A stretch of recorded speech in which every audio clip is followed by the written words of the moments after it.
Desde siempre, el ser humano ha consumido toda clase de drogas, bien para curarse o por mero placer. Drogas y cerebro, opiáceos y tranquilizantes, del placer a la dependencia. Alcohol, cocaína, morfina, pero todas ellas hacen mella en el cerebro.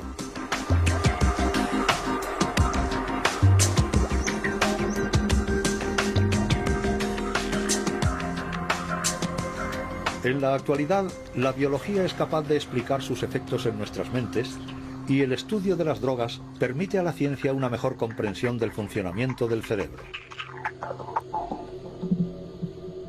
El opio y sus derivados como la heroína y la morfina, así como todos los tranquilizantes destinados a fines médicos, calman el dolor y la ansiedad, pero estas drogas llevan consigo una terrible dependencia.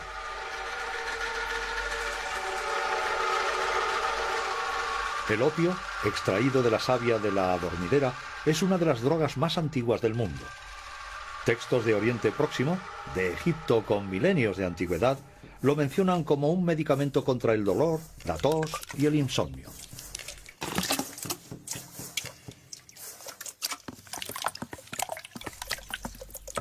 La heroína se produce a partir del opio, siendo un derivado aún más potente. Mezclada con algunos ingredientes como el agua, la cal y el cloro, la pasta de opio se transforma en heroína de una pureza del 80%. Una receta sencilla aplicada en Afganistán y en Myanmar, principales cultivadores de opio.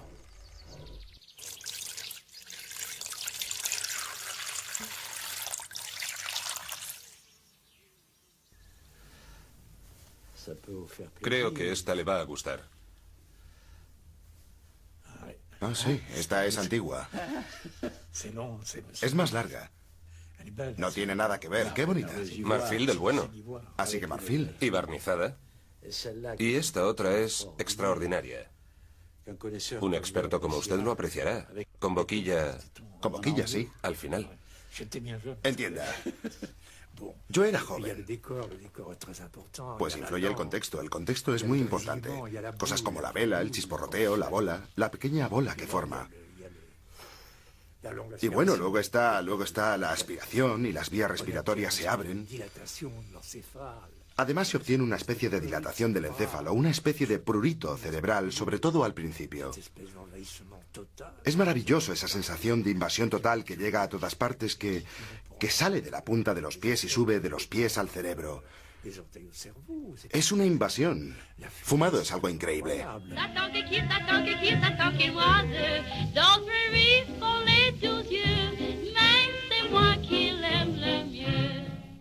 Esto es Saigón. Aquí vemos la fabricación del opio, pues todo el opio pertenecía a los gobernantes que se encargaban de venderlo. Era de buena calidad y el Estado participaba en su comercio.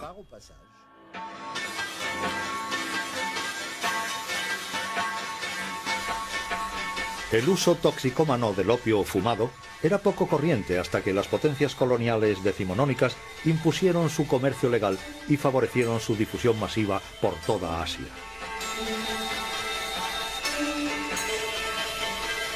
Desde la tintura de opio vendida en farmacias hasta los fumaderos más o menos clandestinos, el consumo del opio alcanza a los países occidentales y acaba siendo prohibido en la década de 1910. En cuanto a la heroína, genera tal fenómeno de dependencia que acaba también en la ilegalidad unos años más tarde. Le tocaba el turno a la morfina, un analgésico tan potente como adictivo, cuyo uso se restringe al cuerpo médico. En la actualidad, 16 millones de personas consumen drogas derivadas del opio. Si el uso de la morfina es autorizada en medios sanitarios para paliar el dolor, existen más de 10 millones de toxicómanos consumidores de heroína, que es la más adictiva de todas las drogas. El psiquiatra Marc Vallée dirige un centro de atención que fue hace 30 años uno de los primeros centros de acogida de toxicómanos de toda Europa. ¿Cómo es que hay miles de moléculas psicoactivas tan poderosas? ¿Por qué esta sustancia, la heroína o diacetilmorfina, era una droga que implicaba ruptura, marginalidad? La droga de los toxicómanos. Es evidente que los opiáceos son los anestésicos más efectivos que se conocen, y lo mismo se puede decir como analgésicos. La heroína, al igual que la morfina y el opio, consiguen calmar todas las sensaciones que experimenta el sujeto, tanto externas como internas.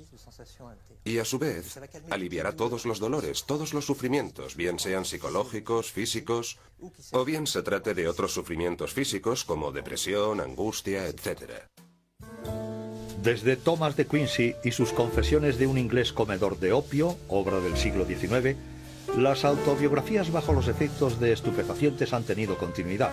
En 1961, el escritor escocés Alexander Trocchi publicó el relato de su vida bajo la heroína, lo que le valió el ser grabado en plena acción por la cadena estadounidense NBC. In America, I've seen people take overdoses and come very close to death.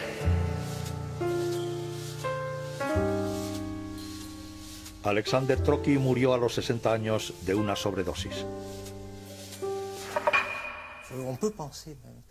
Se puede pensar, y esa es mi esperanza, que los modelos neurobiológicos y psicológicos de la adicción nos van a permitir replantear de una manera mucho más extensa todos los problemas de sufrimiento físico y las enfermedades mentales.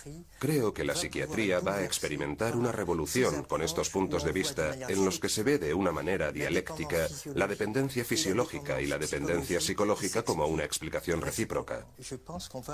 Creo que al fin vamos a tener unos modelos en los que las perspectivas fisiológicas y las psicológicas van a poder complementarse dialécticamente las unas con las otras, responderse, dialogar y, en un cierto sentido, ejercitarse en una mejor comprensión de los fenómenos psíquicos en general. Sin las ratas y los ratones, jamás hubiéramos podido estudiar los efectos de las drogas.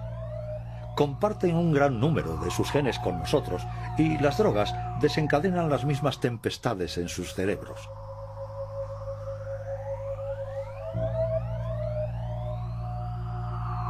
De hecho, la humanidad entera tiene una deuda moral con estos pequeños animales.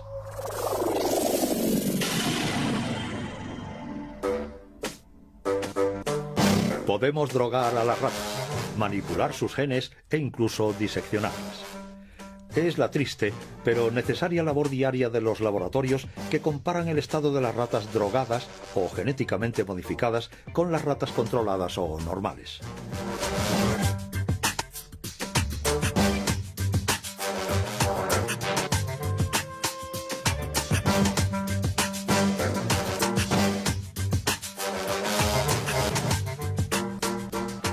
Como todas las drogas, la heroína, vista aquí bajo su forma cristalizada, y los derivados del opio, actúan pirateando el sistema de comunicación del cerebro, pues nuestro cerebro se pasa la mayor parte del tiempo hablando consigo mismo. Su buen funcionamiento se basa en el diálogo incesante entre nuestros 100 millones de células nerviosas, las neuronas. Para hacer circular la información, las neuronas envían mensajeros químicos denominados neurotransmisores. Bien sea el dolor, el placer o el ritmo en el intercambio de información, los neurotransmisores regulan un equilibrio sutil y complejo del que depende el conjunto de las funciones de nuestro organismo. Entre cada neurona existe un pequeño espacio en el que reina una intensa actividad. Es aquí, en la sinapsis, en donde actúan los neurotransmisores. Para hacer circular la información de una neurona a otra, se dirigen a sus receptores correspondientes.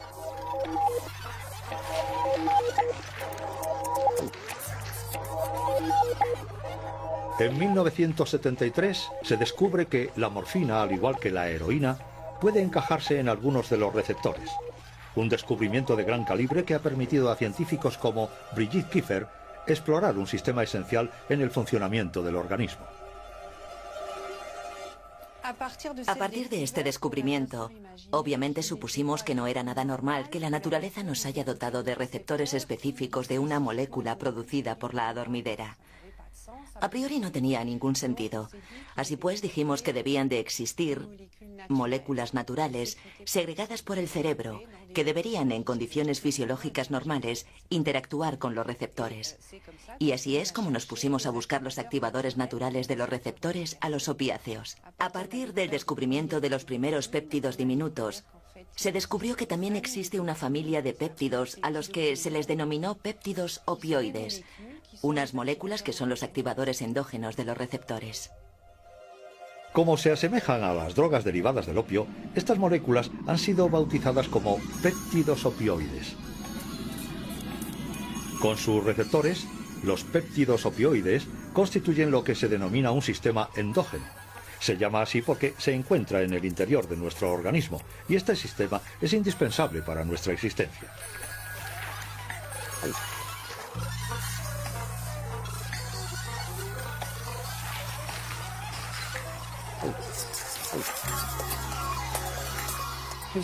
El sistema opioide endógeno va a ser activado, llamado a filas, en casos de situaciones estresantes y dolorosas. Y es de hecho la liberación de péptidos opioides y la activación de receptores lo que va a producir un efecto antidolor, que va a permitir al organismo hacer cara a la situación de peligro, por ejemplo. 50 years ago, Manchester may well do today. Void out to govern. Todos los mamíferos, incluidos los futbolistas, poseen un sistema opioide.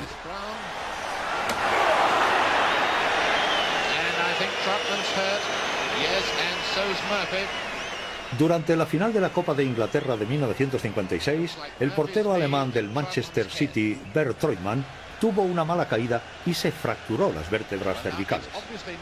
El dolor debió de ser tan intenso que tuvo que haber perdido el conocimiento, pero estaba tan metido en el partido que sus péptidos opioides anularon su sufrimiento. Se levantó y siguió jugando hasta el final del encuentro.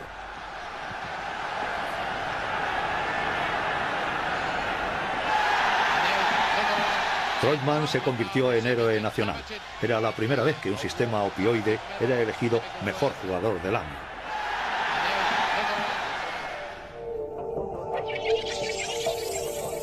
En el cerebro del cancerbero, los péptidos opioides estimularon a sus receptores en las zonas que controlan las sensaciones de dolor. Primero en la columna vertebral, que conduce hasta el cerebro todas las sensaciones experimentadas por el cuerpo. Después en el tronco cerebral, que controla los reflejos y los automatismos vitales como la respiración y el ritmo cardíaco.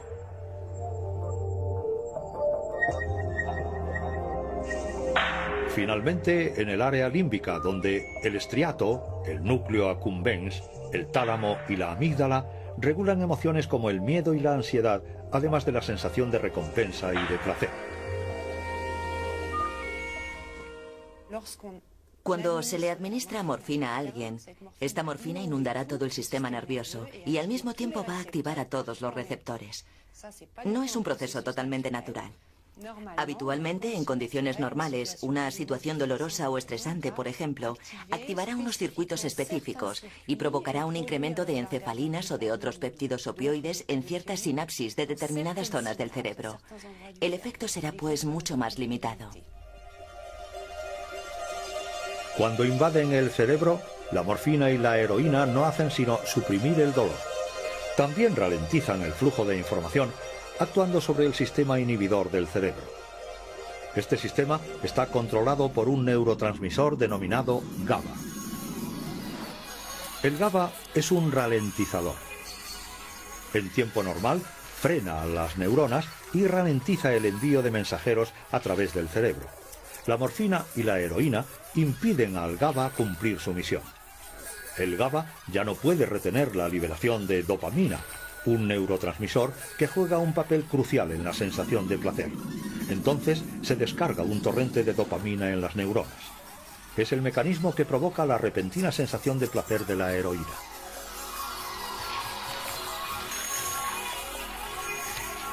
Este mecanismo tiene lugar en una zona muy concreta del cerebro, en la región del estriato, pero sobre todo en el núcleo accumbens, hoy considerado nuestro centro de placer, pues todas las drogas provocan un aumento masivo de la dopamina en esta zona minúscula. Emiliana Borrelli estudia el impacto de todos estos mecanismos en el funcionamiento del cerebro. Estudios realizados sobre animales han demostrado que este incremento de la dopamina podría corresponder a la sensación de placer. Y es por esto, es decir, por esta sensación, por lo que notamos algo al tomar una droga. Se debe a la dopamina, que nos lleva a tomar aún más droga. Así pues, este es quizás el primer paso hacia la adicción. Es la adicción lo que puede con estos cerdos. Cuando se entregan a esta extraña ocupación, los cerdos sometidos al experimento sienten un dolor leve y constante en sus mandíbulas. Estimulan así su sistema opioide y anestesian su angustia. Una costumbre que puede convertirse en adictiva. Debido a que este sistema tiene que ver a la vez con el dolor y con la recompensa, el opiáceo exógeno de referencia, la morfina, es un producto con dos efectos muy poderosos. Es un potente analgésico, pero es también una sustancia adictiva, porque efectivamente trabaja con los dos registros, con los dos tipos de circuitos. Brigitte Kiefer ha querido separar el efecto antidolor y el efecto adictivo de la morfina. Para ello, ha estudiado a los 3 receptores de los opiáceos: Mi, delta y kappa.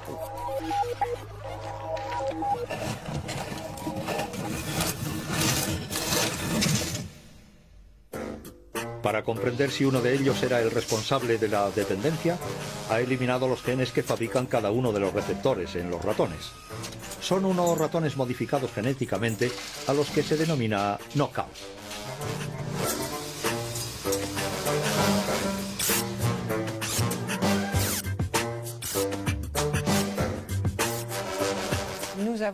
Hemos creado unos ratones en los que el gen de cada uno de los receptores ha sido eliminado. O sea, un gen en cada ratón. Y ha sido realmente el estudio del ratón al que se le ha anulado el gen del receptor Mi el que ha aportado la demostración. En definitiva, el receptor Mi es el que media en todas las actividades de la morfina. De hecho, hemos constatado que cuando desaparece el receptor Mi, la morfina deja de ser un analgésico. Deja de ser adictiva, ya no provoca una depresión respiratoria. Hemos testado todos los efectos biológicos de la morfina y no ha pasado nada. Por contra, la morfina funcionaba de maravilla en los ratones que no tenían receptores delta o kappa. Con la fórmula A más B hemos demostrado que es el receptor Mi el que media en todas las acciones de la morfina.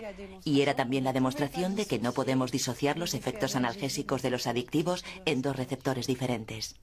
Así pues, desde el punto de vista de las estrategias terapéuticas o bien desde el diseño de nuevos medicamentos, está claro que si queremos poner a punto un activador del receptor Mi, estamos obligados a tener un analgésico adictivo. Esta ha sido la conclusión del estudio.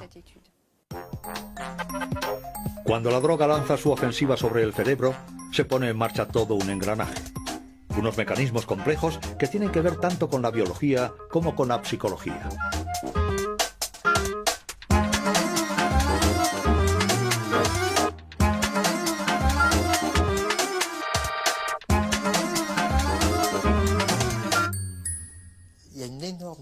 Existe una inmensa diferencia entre la dependencia, en el sentido de necesidad psicológica de tener una sustancia, y la adicción, en su sentido pleno, que es el hecho de que para un sujeto en un momento dado, dicha sustancia se convierte en el centro de su existencia.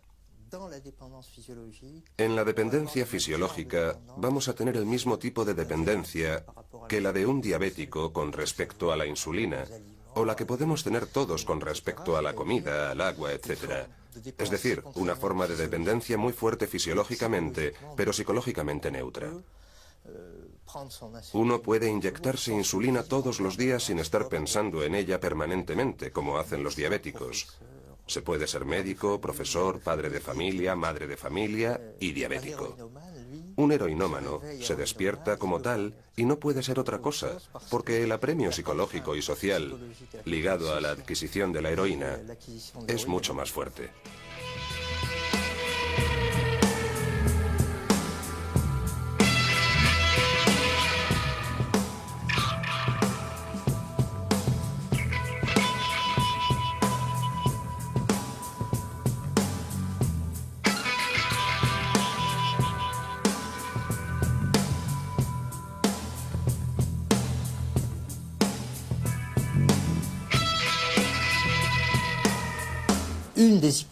Una de las hipótesis generales que puede explicar la toma de esta sustancia es la hipótesis de automedicación. Se trata de individuos con problemas que han vivido experiencias dramáticas en su infancia, que tienen la autoestima por los suelos, que han visto, como dice Olivier Stein, sus sueños rotos. A menudo traumas importantes en la infancia o al comenzar la adolescencia y que han encontrado en la heroína a la vez una fuente de placer y un medicamento fuera de serie contra todo su malestar existencial. Luego, a posteriori, este medicamento y esta fuente de placer se convierten en una única fuente de dependencia. Lo que al principio era un encuentro como un flechazo entre una persona, un contexto y un producto, es ahora simplemente entre dicha sustancia y el cuerpo del individuo, la instauración de un proceso biológico de dependencia. La misma palabra, adicción, tiene una etimología realmente interesante, algo ya resaltado por el psicoanalista Jean Bergeret.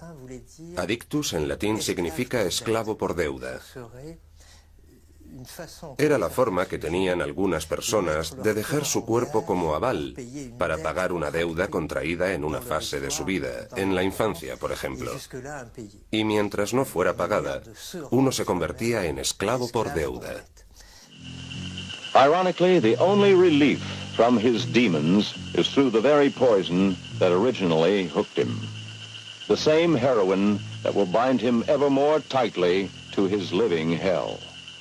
But the blessed temporary delivery is not given through any noble, charitable motives. It's just the final step in Pete's carefully laid plan. He's made another junkie and another source of money. Sea cual sea la droga, los mecanismos de la dependencia aún están lejos de esclarecerse.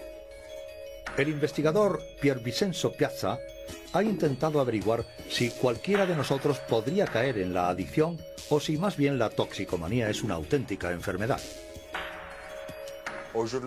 En la actualidad, el toxicómano, cada vez más en nuestra sociedad, es considerado como alguien a medio camino entre el delincuente y el enfermo. Yo encuentro que socialmente es extremadamente importante responder a esta pregunta. ¿Hay alguna diferencia entre el deprimido que en el curso de un delirio depresivo mata a 15 personas y acaba en un hospital psiquiátrico y la toxicómana que roba 2 faldas y 500 euros y va directamente a la cárcel? ¿Es la drogodependencia una patología o no? Así pues, una forma de responder a esta cuestión es la siguiente.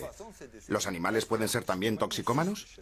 Porque si la respuesta es sí, entonces quiere decir que este comportamiento patológico puede existir fuera de un contexto social, fuera de un rasgo específico de una especie.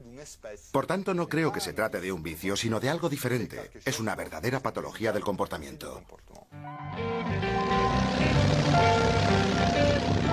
En 2004, el equipo del Dr. Piazza puso en marcha un experimento para saber si las ratas son todas iguales ante la droga.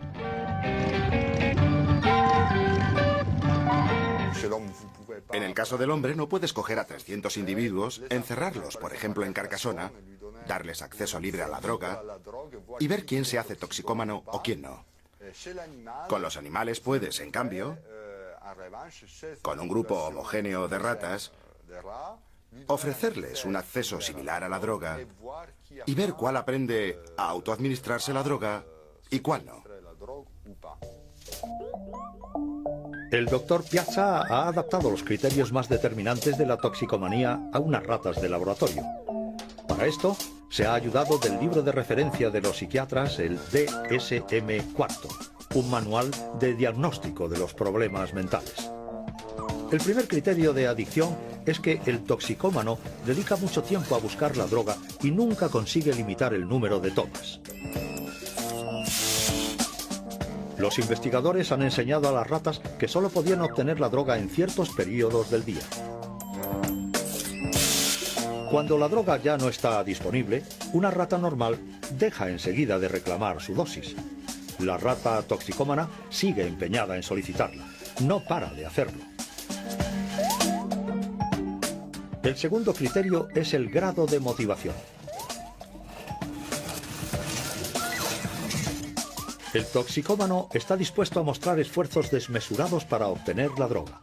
Los investigadores obligan entonces a las ratas a pedirla cada vez con más insistencia, 800, 1000 e incluso hasta 2000 veces para obtener una única dosis. Tras un centenar de intentos, la rata normal decide que basta, es demasiado, pero nada detiene a la rata toxicómana. Está dispuesta a llegar hasta el agotamiento con tal de obtener su dosis. Finalmente, el tercer y último criterio. El toxicómano continúa drogándose, aun siendo consciente de sus consecuencias nefastas. Si reclaman una dosis, ahora las ratas reciben una ligera descarga eléctrica. La rata normal no está dispuesta a pagar con su piel para obtener la droga. Cesa inmediatamente. Sin embargo, estoica y decidida, la rata toxicómana soporta las descargas eléctricas. Conclusión del experimento: las ratas no actúan igual ante la droga. Algunas se vuelven toxicómanas y otras no. Lo interesante es que hemos visto un porcentaje de ejemplares que era muy similar al porcentaje de individuos en el caso de los humanos. En estos últimos, si sumamos a los consumidores y a los toxicómanos, pues depende del tipo de droga, está entre un 10 y un 30%, mientras que en los animales hemos visto que un 17% supera estos criterios de toxicomanía. This man came to Switzerland when he was 44. This one at age 16. This one at 37. And this one at 63. This one left it when he was just 18. Uno se hace adicto cuando se da cuenta de que se trata de un problema, cuando se convierte en una razón para sufrir. Es cuando alguien quiere reducir el consumo total o parcialmente, pero no lo consigue. Es este fenómeno de querer y no poder, el verdadero criterio absoluto de la dependencia. Creo que, al igual que en la depresión, las causas principales son el cambio de residencia y el divorcio. Es así para la depresión reactiva. Pero para ello, no vamos a impedir los cambios de residencia ni los divorcios para evitar que la gente se deprima. La cuestión es tratar al individuo deprimido. Limitar la disponibilidad de la droga es seguramente importante. Es necesario hacerlo. Pero no es así como se van a resolver todos los problemas de toxicomanía. La drogodependencia es un verdadero problema médico. Y como para la depresión y otras patologías psiquiátricas, es comprendiendo los mecanismos de estos desajustes e intentando arreglarlos cómo se podrá llegar al corazón del problema. Ciertos medicamentos plantean también este problema de dependencia. Son tratamientos concebidos para aliviar la angustia, pero de una manera menos radical que la heroína. Ya apenas se utiliza el hidrato de cloral, los temidos barbitúricos y los medicamentos a base de meprobamato. Todos estos tranquilizantes provocaban una dependencia severa. En la actualidad, los médicos prescriben a sus pacientes enfermos de angustia ansiolíticos como el Valium, el Xanax o el Lexomil, unas moléculas que se denominan benzodiazepinas. En los enfermos de ansiedad, ciertas áreas del cerebro, como el estriato o el hipocampo, sufren desajustes. Pero el principal destino de los medicamentos es la amígdala, que desencadena los reflejos del miedo y de la ansiedad. La acción exacta de las benzodiazepinas sobre las neuronas ha sido siempre algo misterioso. Hans Möller, un gran especialista en la ansiedad, fue el primero en comprenderlo. Normalmente la ansiedad es algo esencial para cada uno de nosotros. Sin ella ya estaríamos todos muertos. Nadie atravesaría una calle. Por tanto, la ansiedad es algo fundamental. Pero hay pacientes que sufren de exceso de ansiedad. No sé si han visto alguna vez a alguien en plena crisis de ansiedad. Da auténtico pavor. Estas personas pueden estar sentadas en un restaurante, en la oficina, en casa, y de repente, sin un desencadenante evidente, se quedan rígidos, sudan, su corazón se acelera y piensan que ya les ha llegado su último momento. Son incapaces de moverse, de levantarse, y tras una hora el ataque aminora o desaparece. La ansiedad en estos pacientes es devastadora. Debemos encontrar un medio para ayudarles. Hans Möller descubrió que benzodiazepinas como el Valium actuaban sobre el sistema de ralentización del cerebro, el sistema del GABA.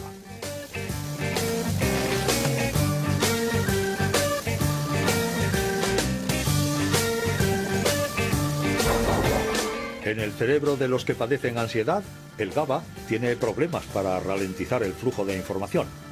Lo que hacen las benzodiazepinas es activar el freno de mano cuando se embala el sistema. Lo que las drogas hacen es actuar como el servomecanismo del freno de un coche. Mejoran el sistema de frenado, el sistema inhibidor. Pero las drogas no pueden activar dicho freno. Cuando uno conduce un coche y decide pisar el freno, el servomecanismo hace el freno más eficiente. En tiempo normal, el GABA estimula sus receptores y ralentiza la transmisión nerviosa.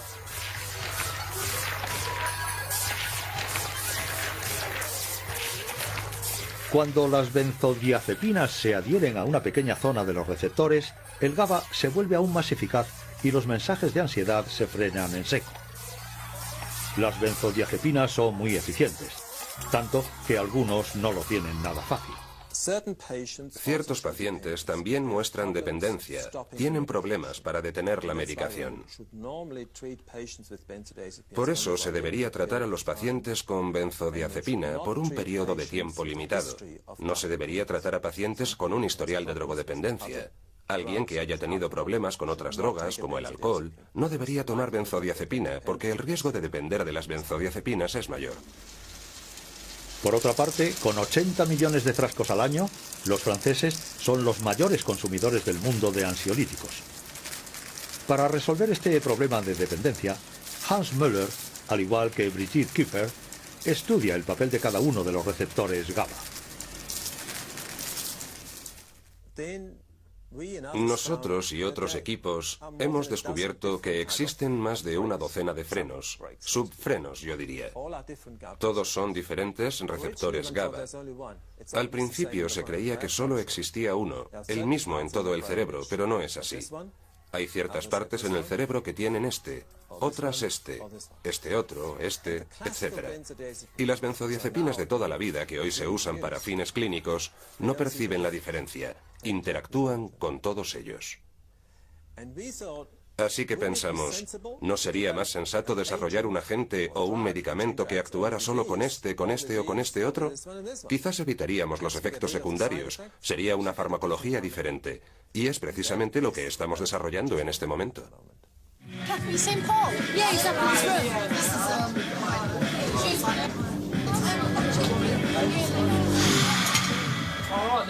Mientras llegan las nuevas generaciones de ansiolíticos, los pacientes no deben interrumpir bruscamente el tratamiento, pues con medicamentos como la heroína, el cuerpo se adapta y reclama su dosis. Sin ella, se activa el síndrome de abstinencia. First smoke of heroin can make you throw up, but some people still go back for more. If you get into it, your looks will start to go, and you'll feel even worse. Una vez que su organismo se ha habituado es cuando se llega a la situación típica del heroinómano que nos viene a pedir ayuda diciendo: empecé a tomar heroína porque era un goce extraordinario, un placer superior al orgasmo. Era fantástico porque me hacía olvidar todos mis problemas existenciales, se acababan mis preocupaciones. Ya no tenía ningún tipo de problema existencial, se acababa el sufrimiento. En la actualidad solo tomo la heroína para estar normal. Sin embargo, si la dejo, experimento un sufrimiento absolutamente terrible. Este sufrimiento es psicológico. Vuelven a aflorar mis angustias, no consigo dormir. Pero este sufrimiento es también físico, fisiológico. Me duele todo. Los músculos, los huesos, me provoca diarrea, vómitos. He needs a shot now and he needs it badly. But this is the last one. After he's feeling better, he'll quit. Never touch the stuff again. At first it all seemed like such harmless fun. It was hip to go along with the gang. But where's the gang now? Why aren't they with him when he needs them most? Too late, he realizes that by joining to belong, he's more alone than ever. This is the one trip he must take all alone. Only he himself can experience the unbearable agony of withdrawal. Alternately, he will feel... El típico síndrome de abstinencia de los toxicómanos radica en el cerebro. Para seguir funcionando con normalidad, el cerebro está obligado a modificar sus interconexiones y su equilibrio.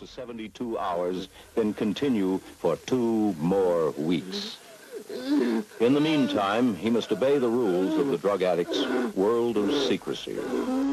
La primera vez que alguien se expone a una droga es por curiosidad. Es simplemente una sobreestimulación de sus neuronas. Cuando la situación se vuelve crónica, o sea, cuando el que la probó continúa tomándola, es algo celular. Experimenta, ¿cómo decirlo?, una especie de memoria celular. Por tanto, no es la memoria del individuo la que interviene, sino la memoria precisamente neuronal. Primero debemos saber que antes de experimentar el llamado mono, el cerebro ya se ha vuelto dependiente. Digamos que en la persona que se vuelve dependiente, es decir, que consume droga de manera continua y en grandes cantidades, su cerebro cambia de estado. Va a entrar en una fase que se llama estado de dependencia. Y efectivamente es un estado en el que se va a acostumbrar a la presencia de la droga y tratará de compensarlo en el sentido inverso. En el caso de los opiáceos, de la heroína, por ejemplo, sabiendo que la heroína es inhibidora de las neuronas a fuerza de estar constantemente inhibidas, estas van a desarrollar unos fenómenos compensadores y en cierto sentido van a lanzar unos sistemas excitadores. Mientras el cerebro esté bajo la heroína, estará mantenido bajo inhibición y progresivamente regresará a un estado nuevo de equilibrio que es similar al normal, pero bajo la heroína, porque los efectos inversos han sido potenciados. Si le quitáramos la heroína de golpe, ¿qué sucedería en ese momento? Se pasaría a otro estado de forma radical, cambiaríamos de nuevo el equilibrio. Si el inhibidor general ya no está presente, van a salir a flote todos los efectos excitadores, que en definitiva no son sino el mono. Ahora, existen tratamientos que permiten a los toxicómanos dejar la heroína sin sufrir la abstinencia. Desde su distribución en una prisión de Nueva York a principios de los 70, el recurso a los opiáceos de síntesis se ha generalizado. La metadona y la buprenorfina sustituyen a la heroína en el cerebro, pero actúan con menos fuerza en los receptores. De ahí su nombre de tratamientos sustitutivos. La metadona es algo que evita el mono. En un drogodependiente ocupa continuamente los receptores. Por tanto, no hay síndrome de abstinencia ni una búsqueda compulsiva de la droga. Está en un estado relativo de equilibrio que hace que pueda interactuar casi con normalidad con la sociedad. Con esto también se vuelven adictos a la metadona o a la buprenorfina. Sin embargo, no se da el subidón que sienten los heroinómanos bajo el efecto de la droga, porque la metadona y la buprenorfina no alcanzan un nivel de concentración tal que provoque el efecto de búsqueda en el toxicómano. A un nivel fisiológico puro, podemos decir que reemplazar la heroína por la metadona o la buprenorfina no es sino sustituir una droga por otra. Sustituimos una droga prohibida por otra legal. Una droga que vale muy cara por otra suministrada por la sociedad. Una sustancia de acción corta e intensa por unos productos de acción menos intensos pero mucho más duraderos. Los tratamientos de sustitución no son la panacea. Los investigadores desearían dar con un tratamiento que curara la adicción en vez de disminuirla. Para ello, la investigación se interesa de cerca en la dopamina, el neurotransmisor ligado a la sensación de placer provocada por las drogas. Exactamente como para los opiáceos o el GABA, existen varios tipos de receptores a la dopamina. Y es uno de ellos, el receptor D2, el que parece jugar un papel crucial en la dependencia de las drogas. Para estudiarlo, los investigadores recurren a ratones modificados genéticamente. Con el objetivo de poder estudiar el papel del receptor D2 en su respuesta a las drogas, pero digamos también en su función fisiológica cotidiana, hemos creado unos animales knockout, en los cuales el receptor D2 no se hace evidente.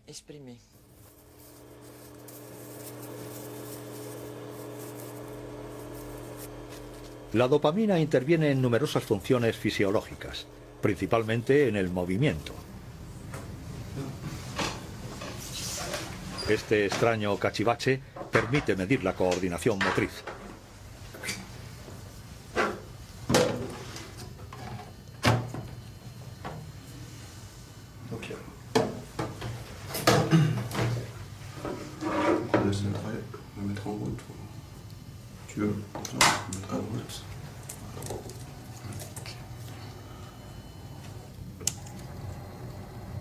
Un fracaso total para el ratón Knockout.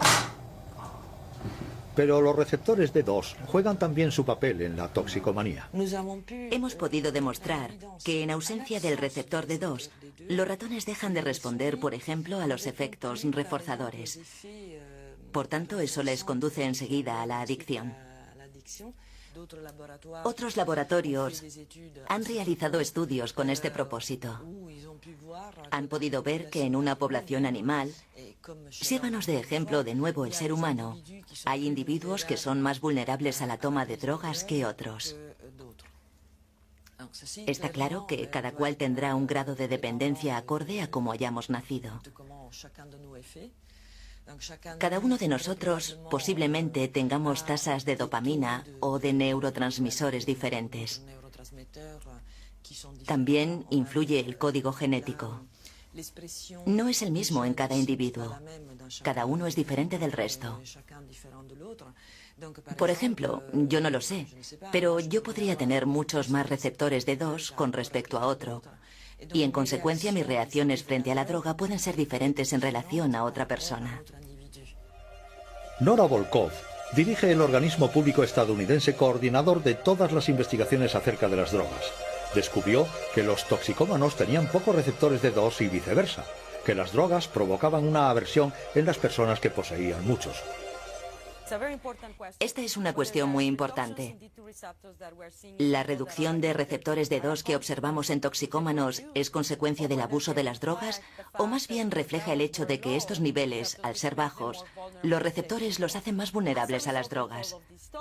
Como resultado de estos estudios y contrastándolos con los del resto, he llegado a la conclusión de que una tasa alta de receptores de dopamina D2 protege contra la toma de drogas. Es un factor de protección. Poseer una tasa de receptores baja le hace a uno más vulnerable a las drogas. Esto puede abrir un amplio campo de investigación.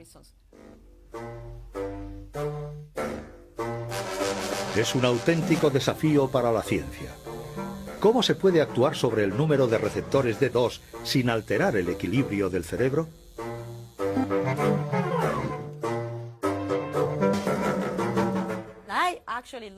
Me encanta esta interpretación porque nos anima a desarrollar estrategias que nos permitan elevar el número de receptores. Si me hubieran planteado esto hace 3 años, hubiera respondido que no es posible aumentar la tasa de receptores en humanos porque no disponemos de medicinas para ello. Lo que sí es posible, lo que estamos intentando desarrollar, es el recurso a intervenciones de comportamiento, intervenciones psicoterapéuticas que puedan cambiar, que permitan aumentar los niveles de receptores. Esto suena a ciencia ficción, pero sabemos, por ejemplo, que el estrés crónico en ratas provoca una disminución de los receptores de dopamina D2. ¿Cuál sería el efecto si le aliviáramos el estrés a una persona que está estresada?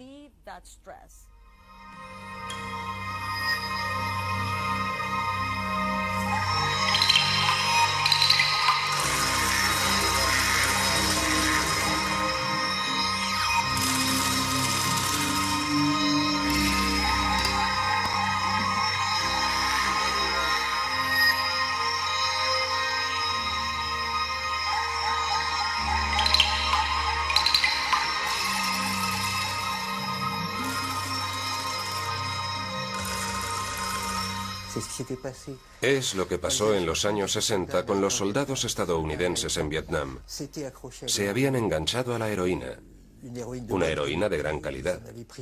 Habían tomado mucha y repetidamente, o sea, eran muy adictos. El gobierno de Nixon había previsto programas de metadona y centros de desintoxicación para desenganchar a sus soldados.